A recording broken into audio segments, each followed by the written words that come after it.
Alright mga bro, start na tayo magli-layout mga bro. So ang ginagawa ko dito mga bro para hindi tayo mahirapan, ino-offset ko yung sukat mga bro. Ayan, kagaya nito. Ayan, guhit na yan. Nakalibel yan mga bro. So mula dito, 1 meter yan mga bro pataas. Ayan mga bro. So itong sukat na to mga bro, ito yung nililibel namin. Yan, paikot sa bahay mga bro. Then magsusukat na lang kami papuntang taas. Alright mga bro.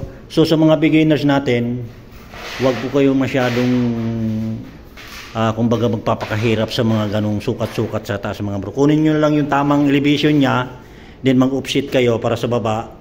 Then saka na kayo mag-level dito sa baba mga bro. So sa mga beginners lang po natin yan mga bro. Alright mga bro.